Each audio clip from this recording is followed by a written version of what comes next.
Ashamaa harka fuunee hordoftoota obsiituubii nagaan waaqayyoo isiniif haa baay'atu.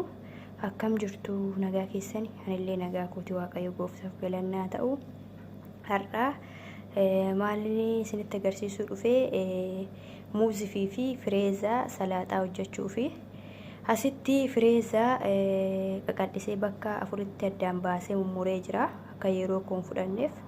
Asitti immoo akkuma fireeza mureeni muuzii qal'isee bakka afuritti muree jira. Kuni muuziidha. Asitti immoo sukkaara.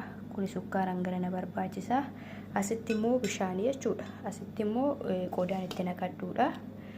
Kanaafuu akka yeroo keenyan fudhanneefini muree qopheessee isin agarsiisuudhaaf dhufee hanga dhuma viidiyoo kiyyaatti na hordofaan isiniin jedha. Asitti tokkoffaa irratti fireeza waan ta'eef qodaa isa qopheeffannetti naqanna. Akka yeroo keenyan fudhanneefini mummuree isinitti agarsiisuu dhufe. Asitti muuziidha. Muuzii keenyas ittuma naqanna.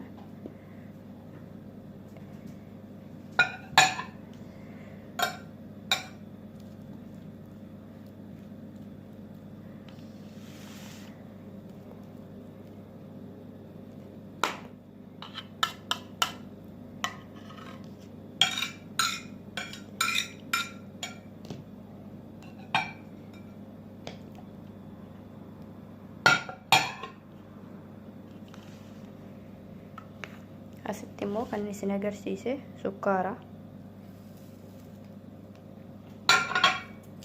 Asitti kan isin agarsiise bishaani. Haala salphaa ta'e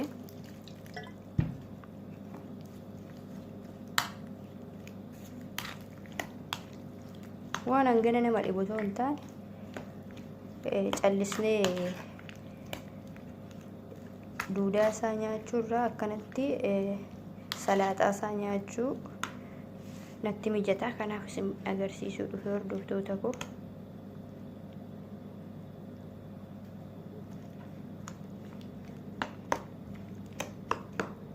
Akka yeroo keenya hin fudhanneef muree isin agarsiisuu dhufe. Kan akkanatti erga qopheessinee firiijii keessa keenya achi nyaachuu dandeenya jechuudha. Muuzii fi fireeza sukkaara bishaan itti dabaltu hanganuma waan hanganaa baay'ee nama dhibu ta'uu hin taane fireezas akkasitti nyaachuu muuziis akkasitti hanga nyaannu akkanatti salaaxaa isaa goonee nyaachuutu irra filatamaadha isiniin jedha hordoftoota koo. Viidiyoon kiyya isinitti tolee laayikii sabskiraayib naa godhaa. Baay'een isin jaaladha. Baay'een isin kabajaa. Kana fakkaata jechuudha. Isin immoo akka baay'ina keessanitti kun xiqqaa waan ta'eef baay'inaan hojjechuu hin dandeessu jechuudha. Waa hundumaa ulaagaa waa hundumaa guutuu